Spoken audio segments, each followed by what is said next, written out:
Hello and welcome to our last show before Christmas. What does that mean? Well, essentially it means, have you seen this man? Reports say that he's porky, a pagan, and prefers to break into a home using the chimney. So if you have seen the owner of this hat, please phone your local neighborhood watch as soon as possible. He is wanted for popping into roughly 3 billion homes in an evening. This week on Go Open, the only open source technology show in the world ever in the history of the word ever, which is quite long. We're going on a hemispherical trip, which is a trip kind of like that. It goes from Brazil, home of the nuts, how festive, to Bombay, the place where you too can buy a cricket match anytime you have the correct number of dollars. We'll also be finding out about the games that smart people play. I think that's more woo as opposed to And of course our competition, where you can win cool gadgets from people like LG, which is short for LG, and HP, or some lovely clothes from Soviet. Open source software exists as a result of the combined efforts of millions of computer programmers, users, and software vendors from around the world. They share their intellectual property freely, and they believe that software should cost nothing and should enrich the lives of users. Open source software is the alternative and biggest challenger to closed source or proprietary software. It generally costs the user nothing. It can be distributed freely to anyone. Download it, use it, modify it, and give it away. It's a whole new world. Open source is the future of computing. So, how is open source changing the lives of those people who live in those countries that are named developing? Well, from Brazil to South Africa, that's home of the nuts. South Africa, home of the, well, we're also nuts. To Calcutta, spicy nuts. And mainland China, which is basically the south of Johannesburg. Everyone in that part of the world is saying yes, yes, goodness yes, ooh yes, yes, wow, ooh yes to open source. And here's why. Open source is taking over the world, especially the developing world, from Brazil in South America to our own shores to India and China, creating an arc imaginatively called the Southern Smile. We have many problems in common, and open source is one way for us to share our resources, especially that most valuable commodity of all, intellectual capital, brain power. Developing countries are now collaborating more and more, and open source is not only part of the share and share alike philosophy, but also a major driving force. If we are able to combine our talent, then the amount of investment that we put in our research and development activities, the returns on that are much higher. Ntantla Mabaso has been working on the CSIR's open source initiative for several years, examining the introduction of open source to government and parastatals. They have tied up with similar organizations in Southern Smile countries to overcome common problems. The cost argument diminishes the whole debate. It's a bit like arguing whether it's more expensive to have apartheid or not, and what is the cost of freedom. In reality, freedom should be free of charge, but it may come at a cost, yet it's still worth it. In India, an experiment to test how well children from underprivileged areas respond to new technology has resulted in an exciting project here in South Africa. Professor Sugata Mitra of NEET, he started a project called the Hole in the Wall. And there he put a computer system in a hole, in a wall, next to a slum, right next to where he was working. And he learned that very soon they taught themselves the basics of a computer. So we have replicated that project in South Africa. The Digital Doorway is an initiative between the CSR and the private and the public sector. The concept is minimally invasive education, and that term basically implies that there's no teacher. We put down equipment, and the users from the community come and they teach themselves how to use a computer just by exploring and playing around with the applications. They try different things and they learn at their own pace. And that way we hope to increase the computer literacy skills in South Africa. Sam is a young man from Mamelodi near Pretoria. Both his parents are dead, and he has been forced to leave school to support himself by selling newspapers. But Sam has not given up on his education, and thanks to the Digital Doorway, he can pursue a newfound interest, computing. I get everything inside the computer so that I can learn even if I don't go to school. I learn everything. Like the Indian hole in the wall, the Digital Doorway is a robust computer built to survive continuous hard usage. It is running the open source Linux operating system with educational and office programs. It is also connected to the internet. And what's your favorite website? My favorite website is for Mandoza. Oh, Mandoza website. Of all the Southern Smile countries, India is the one we have the most in common with. And there's certainly a lot that we can learn from each other. Taking their lead in the call center arena, we're starting to think globally and act locally. At the HPI community in rural Limpopo, local people are involved in a pilot project to establish a call center, a phone-in help desk for hire. They use open source software written for the task. We're looking at doing the support for the new 441 product, which is worldwide. So we'd have people phoning up from Australia, from New Zealand, wherever in the world, Norway and so on. We'll do the support for them. South Africa has been recognized as a place where, and it's not because of cheaper labor or anything like that, it's just a place where we've got the technology, we've got the infrastructure, we've got everything here. And now they've realized that because of our timelines, we can compete with the rest of the world. The Southern Smile Initiative has support from the government, and open source is making everybody sit up and take notice, not least of all for the opportunities it is presenting. Well, look, in South Africa, there must be an ability to develop our local software industry. But as long as we're operating on the basis of proprietary software, it's going to limit the ability for us to free up the potential. We can build up local industries. We can be proudly South African. We can support that campaign.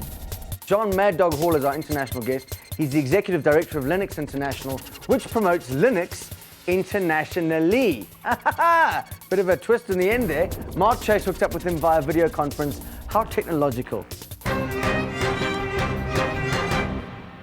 Welcome to Go Open, the world's first show dealing with open source technology and methodology. Now, first up, let's talk about free versus open. I think the real problem there is that people are only concentrating on the traditional ways of thinking about software. Now, what people really want, in our estimation, is really service.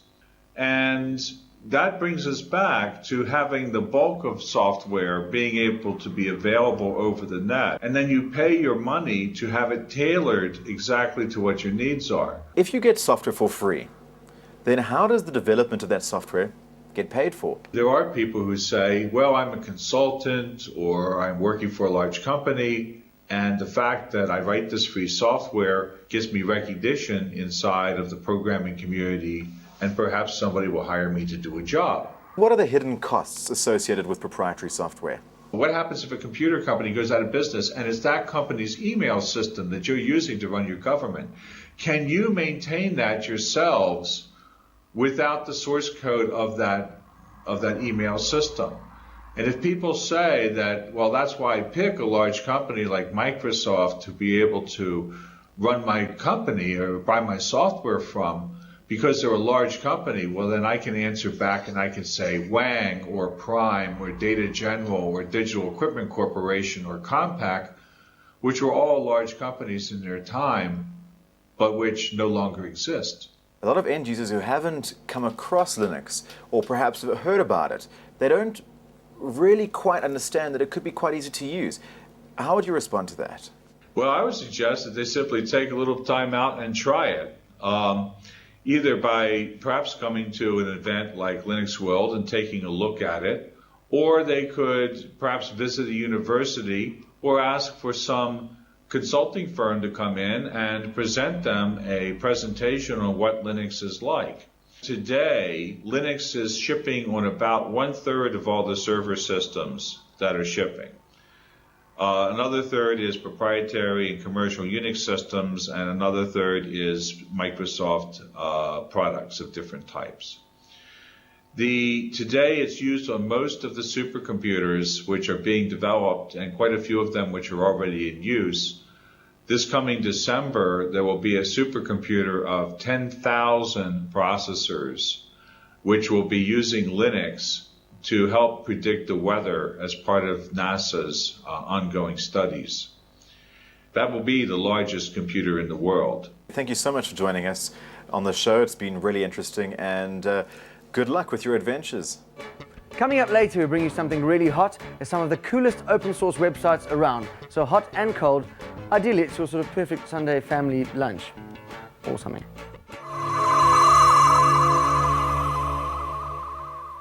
Now, Raymond Costa is a young man who's almost completely deaf, but he can use, through open source, the internet to communicate as much as he wants.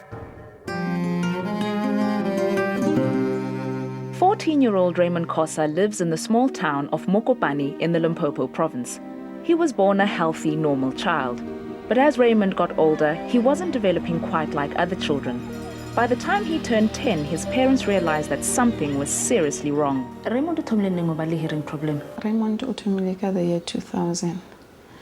Raymond diagnosed ka moraga go sekolong ba sno ba re bitsa several times. Then lerna ra thoma go observe. Then from there ra bona gore ke nnete ngwana hakwe. Although Raymond's mom was advised by the doctors to send him to a school for the hearing impaired, Raymond refused. But his schoolwork was suffering, and his teachers were finding it hard to communicate with him. Was it not difficult to teach him because of his hearing disability? Since I'm not trained to deal with people of that disability, I had to develop some methods to accommodate him. I couldn't just leave him alone with those instructions. Shoki Majui is a tutor at the HPI Community Center, which runs open source computer training for the public. She encouraged Raymond to enroll in one of her courses. During June holidays, we usually train the community, including learners, so that we can accommodate them. That's how I met Raymond. Raymond was one of my best learners because even he has this disability, he could do anything. The HPI community is run entirely using open source software, which is integral to the computer learning that happens here. One of the motivating factors in using open source is that it allows the community to become self-sufficient. Shoki, did you have a background in open source and computing before you got your qualification from the center? Yes, I did, and it is very helpful because it's different from other software because it is affordable. You don't have to buy it. It won't cost a lot because if I have it, everyone has it. In his course, Raymond picked up skills early and has learned a variety of open source applications which he's using at school and in his everyday life. He's able to do internet and search for informations. And sometimes he used to come to me, Mommy, I find the information about the doctor who can help me. Then we try to consult that doctor. And sometimes if I'm going to host meetings for ECD, Raymond used to make programs for me. Initially a shy and reserved child, Raymond has newfound confidence and is determined to lead a normal life. With access to the internet and email at the HPI Community Center just 5 minutes from his home, the world is at his fingertips. Right now, he's a changed person because of the computer, and I know he's going to be completely changed and he's going to enjoy the way he is. It's time to meet our Geek of the Week, and this week, none other than Kogendra Naidu. How's it? Well, thanks, John. You got quite a fascinating story. I'm not one of those interviewers who kind of says the whole thing and then you repeat it and then I go, ooh. Tell us your story. Well, I started a company with a very small company with a bunch of friends about 5 years ago odd. And in the process, entered a very niche market of doing database consulting, Unix-based, on very large systems, terabyte systems. And I collaborated on a piece of software that does database migrations. Okay, let's just explain to people out there, what is database that thing? Just about everything you do nowadays relies on some sort of database. Everything from your banking to your medical aid to everything. It's just basically a collection of information. Your software was sort of seen by many people all over the world on that website. Some people in America actually found it. Anyway, it was one of the directors that got a hold of me and he said, do you have a passport? And I said, yes, I do. And he said, would you like to come over? And I said, I tell you what, if you paid my air travel and my expenses, I'd do it for free. And he was not, get out of here. He didn't think I was for real until I actually landed in Florida. I essentially migrated their system that was taking 17 hours. I did it in about 3.5. Sure, and you didn't charge them at any point? Well, that's the beauty of it, is they took me to Disney World and I went to NASA and they really showed me a righteous time and they were a really beautiful bunch of people. And, one of the greatest things about open source is actually it's a meritocracy. It's about people that want the recognition of their peers. Are there financial rewards to what you've done? Definitely. The costing model is service-based. And essentially in the emerging markets that we have today, the service-based model is proving itself to be far more robust and more marketable and definitely more friendly a model from a business perspective. It's Kagendra Naidu. Coming up next, another local hero. And of course, our competition. We can win gadgets and gear and all sorts of things that click and whir and buzz in the night. Kagendra, thanks very much. Thank you very much for the opportunity. Cheers. Ever had the feeling that you want to boot your computer right in the kernels? Well, possibly you should try booting it with a CD. And to explain all that, here's Mark, while I just talk to myself a little.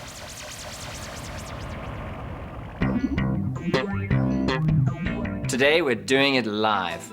A live CD is a way of trying out a whole new operating system on your computer without affecting the software that's already installed. Now, a live CD will run slower than software that's actually installed on your hard drive because the CD is actually slower than a hard drive. But it's still a fantastic way to show people what Linux is all about, or to put Linux onto a new computer and see whether or not it's going to run. There are several different live CDs available, and the best place to find them is on the Frozen Tech website. Download your version, burn it to CD, and there you go. The great thing about a live CD is that you literally just stick it in the CD-ROM drive and it boots up as if the operating system has already been installed. A live CD lets you see all of the applications that you'll get on Linux, even if they're running slowly, without affecting any of the software on your PC. Look forward to seeing you again next week. For more information on booting Linux from CD or anything in this program, please visit our website, www.goopensource.org, where you can also order a free CD with free programs for Windows. We'll even post it to you for free as well. Viva the revolution, open source will set you free. If you don't know how it works, call a geek, call a super geek. In fact, call the Uber Duper Super Geeks, the Freedom League of Geeks, which is far more effective when dealing with computers than the League of Leaks.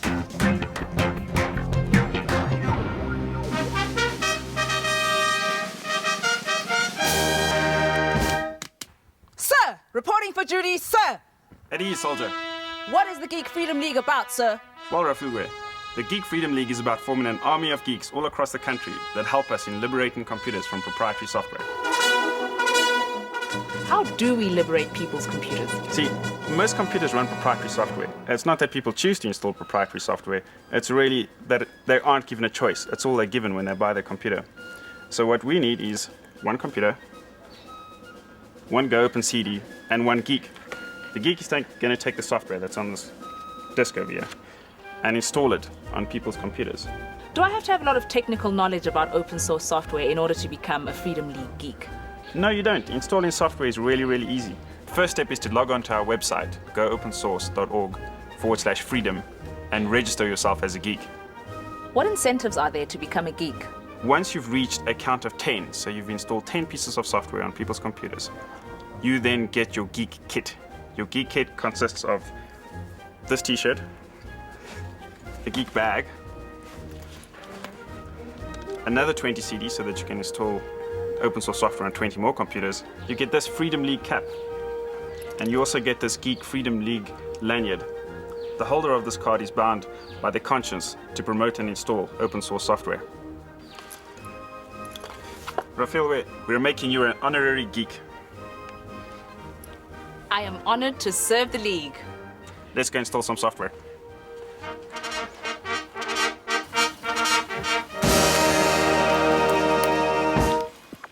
Now you know you're not alone. At any time you need a hand, just call on the Freedom League and they will be on hand to help you with whatever you might need.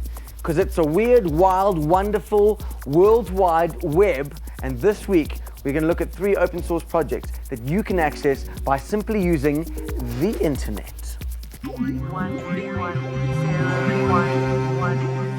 Now that the festive season has hit, you might want to get into the spirit of things by downloading the free and open source Christmas version of Tetris.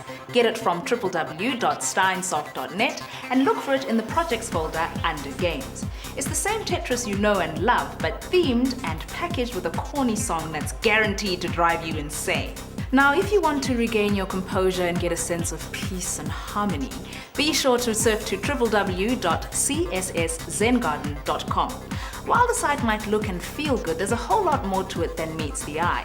It's actually a project that shows the power of something called Cascading Style Sheets, or CSS. CSS is a design tool for the internet in which a single template instructs the entire website how to present text and pictures. Every single page you're seeing has exactly the same content, only the template is different.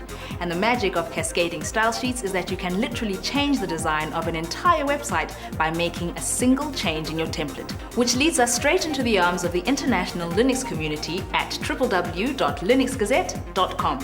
This is essentially a communal blog, a self-made news reference for anyone interested in Linux or anyone who wants to learn more. If you've always been terrified of dipping your toe into the Linux world, Linux Gazette will hold your hand through pretty much any query you might have. Boffins of the world, unite! Here are the sites we've talked about today. First off, we had www.steinsoft.net for the naggingly addictive Christmas version of Tetris. Then, Serenity returned when we surfed to www.csszengarden.com, where we meditated on the beauty and inner magic of cascading style sheets. Lastly, the community spirit at www.linuxgazette.com helped us feel that the open source movement is open to all of us, even those of us who can't pronounce Linux. Or is that Linux? As promised, you can win. Absolutely, we have great prizes from HP. Wow. The PhotoSmart camera and printer bundle, which is a big bundle which has a camera and a printer in, and there's a 17-inch flat screen monitor from LG and 2 DVD writers, also from the same people. Plus there are 2 1,000 Rand gift vouchers from Soviet Jeans. All you have to do is answer the simple question. Southern Smile is the name given to A, the way you're greeted in Cape Town, B, an ice shelf in Antarctica, or C, the developing countries using open source. SMS your answer, plus your name to 34357. The SMSs are charged at 2 Rand each. And as they say in Zimbabwe, if you rob Mugabe, everyone's a winner in an election. Last week's competition winners are... Janine Lachransi, she wins a 17-inch LG monitor. Shesare Pillay and Praveen Singh each win LG DVD writers. Cecilia Newhoff and Marion Lewis win 1,000 Rand Soviet Jeans vouchers each. And Brian Erasmus walks away with that stylish HP bundle, a digital camera and printer. Now, due to Christmas and New Year, which happen annually, we'll be off air for about 2 weeks. Off air is something like this. But never mind. In the meanwhile, you can visit our website, which is bush. That's www. Which is just a dot, really, and goopensource.org. In the meanwhile, join us on the 8th of January for another exciting, amazing, fascinating, splendid, sophisticated, sparkly, glittering, action-packed cavalcade of information about open source on Go Open. And of course, please, if you do have such a thing, please have a blessed Christmas. Or if you don't have that, then just have a blessed, just general period where Christians go mad and everyone buys everything, lots of nuts, a turkey. If you're a turkey, in for a bit of a lousy time, sorry about that. And if you're from Brakpan, groete.